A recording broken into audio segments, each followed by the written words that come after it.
there, this is Christine from Stampin' Up, and this is the second of 2 cards that I've made with the July Paper Pumpkin kit for our class.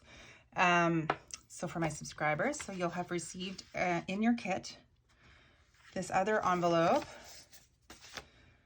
with, let's see what's in here. So you've got thick white 11 by 4 1/4, scored at 5 1/2. That is our first layer. Sorry, our card base. I suppose it's a layer, but it's really the card base. So I'm just gonna burnish that fold and set it aside. So we don't need it just yet. And what else have we got in here? We've got an embossed piece of basic white. So this is the In the Clouds embossing folder, which is just so gorgeous. I don't know if you can see the texture on here, but it's kind of got lines and clouds. So that'll be our bottom layer. Then we've got a piece of Bermuda Bay cardstock. We have then got 2 pieces of cardstock. So this is Coastal Cabana, which is just a shade lighter, but in the same family. And then we've got, oh dear, this is the new one, Starry Sky. Sorry, I need to check. It's going to bug me if I don't. Starry Sky. I'm learning them. Sorry for the noise there. Okay, Starry Sky cardstock. So I've used the die from the Scalloped Contours dies to make these scallops. So this is kind of the reverse side of those scallops. This is what's left after I've made 2 of these, which is something, I'll be making something with this at some point. I just don't know what yet. So we've got those pieces. Then we've got the same as the other card. We've got the punched white and vellum. And this very thin, long rectangle is for our sentiment. So that goes over there. You'll remember that you've got a bottle stopper from the other card that we made. So that is also necessary. So this is the card we're making. Again, not a complicated card at all. So let's assemble. So I'm going to glue this layer down right now. Both sides look great. It's really up to you on which side you prefer. I'm gonna go with, I'm choosing one. If you're curious on the orientation, the lines under the clouds is kind of like the bottom, if that makes any sense. The clouds are fluffiest on top. So I am centering that on my card base, or attempting to center that on my card base. Okay, I'll put that up here so you can follow along more easily. Now I wanted to make a distinction between the water and the sky. So to do that, what we're gonna do is grab your paper about, I don't know, 1 centimeter from the side, and we're just gonna tear it. So it's gonna be kind of rough and unpredictable and have layers. And it doesn't matter if it's, well, it's not gonna be straight. That's the whole idea. It's gonna look a bit like choppy waters. Here we go. No 2 will be alike. So that's that. So we're going to glue that layer here.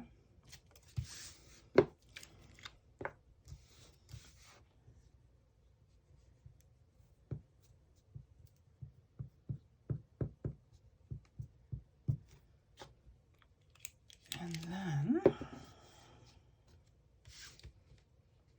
then it's more easy to distinguish between the sky and the water. So I'm just lining it up. There we go. I'm on the bottom. Now, these next 2 pieces are going to be possibly different lengths. So you're going to want to line them up in a way that you like. and that's not going to work. So I definitely want this one here.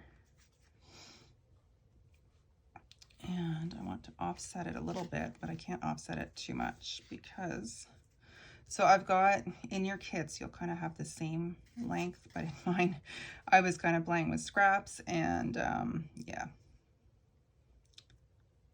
I know I'm gonna need to cut, but where? Okay, I'm gonna cut here.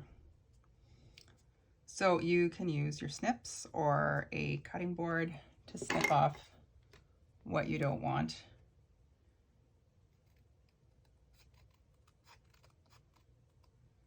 There we go. It's the only complicated part about this card, I promise. Okay. So I'm gonna glue this layer down all the way flush to the bottom.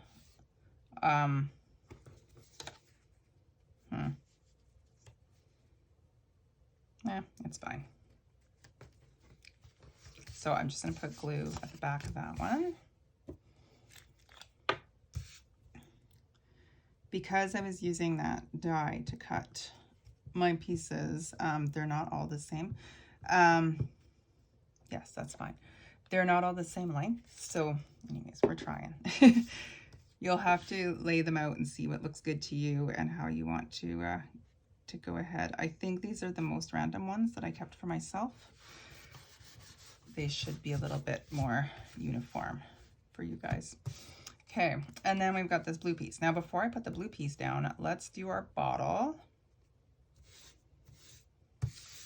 So same as the other one, we're going to use the scroll and stamp inside the bottle. So I'm using the Bermuda Bay ink pad, but it is the same color as what you've got on your ink spot in the kit. There we go.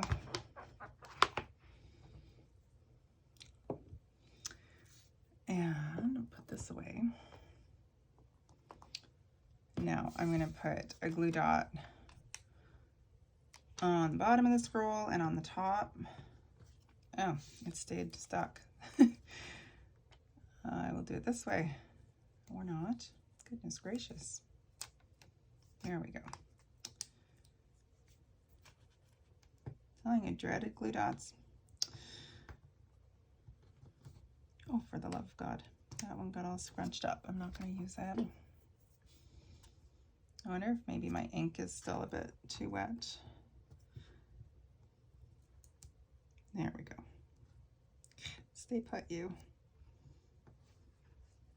Okay. And then I'm going to put my vellum on top.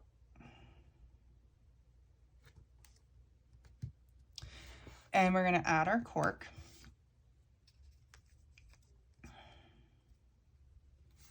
So same as the last one, I'm going to put just a small dab of glue. And the glue goes on the white, not on the vellum. The vellum's just still floating.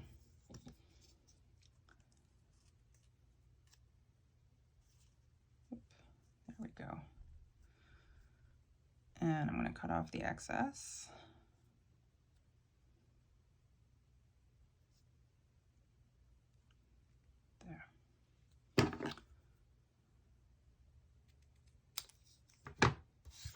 Now we're done with that scrap. Okay. I'm going to do the exact same as the other and add some thread. 1, 2, and tie on 3.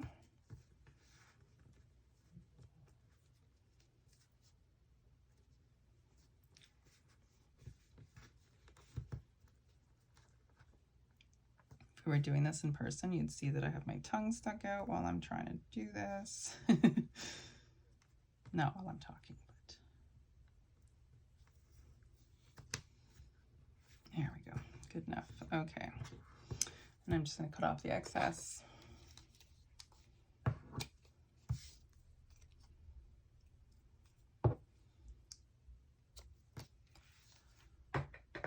Then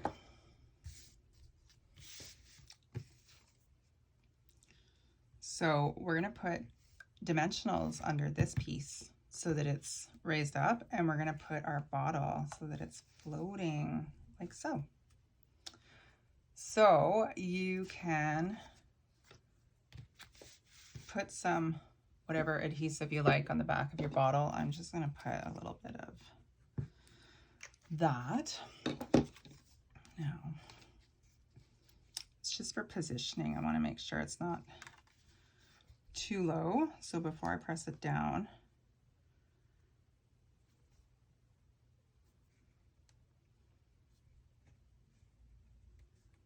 there, that'll do. And then I'm going to put dimensionals under this piece and pop that up. All right. Had to find them.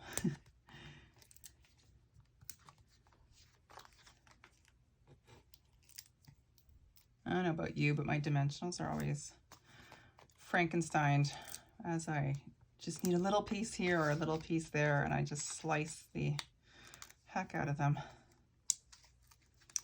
But that's okay, that's what they're for.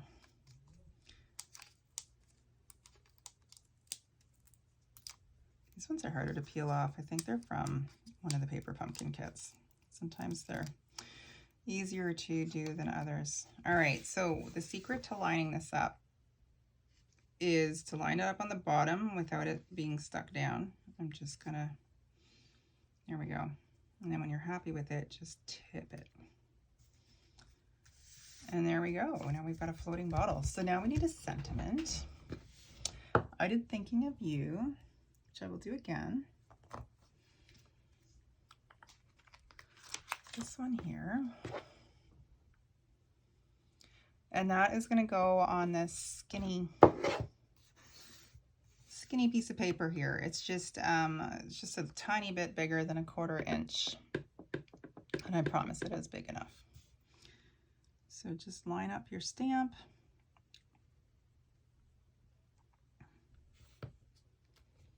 There we go. Now you can glue that down flat, or you can put it on dimensionals. Excuse me, pop it up a bit. I'm going to do that because I love my dimensionals. This is why they're Frankenstein. All right. So I've just got 3 little pieces here.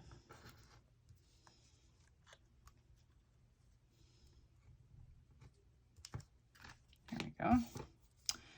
If you use your scissors a lot to cut these types of things and you notice that they get a bit gunked up, I use rubbing alcohol and one of those cleansing pads to like clean your face. So just a bit of rubbing alcohol and that, and the glue comes right off the scissors. That's not straight. Oh dear. There we go. Straight enough. So that is our second card. So I hope you like these, and I hope they inspire you to keep using the materials in your kit to make other fun cards, because I love the theme of this card, of this set. Sorry, I just thought of this. If you want to make your bottle look a little bit more weather worn, you can fray your linen thread just by taking it apart a bit with your fingers, your nails, whatever, and just undoing the strands a bit, and it'll have a frayed look, so a little more weather worn. So thanks for watching, and let me know if you have questions. One other thing I'll add is it is sale-a-bration time, which means that for every $60 Canadian you spend, you get to choose sale-a-bration items from the brochure, and that includes prepaid paper pumpkin subscriptions. So what I normally do is I get a 6-month prepaid subscription, I get the sale-a-bration items, and then when I renew, it's sale-a-bration again, which is awesome. I love this twice-a-year sale-a-bration thing. So food for thought. Again, if you have any questions, please let me know. Thanks.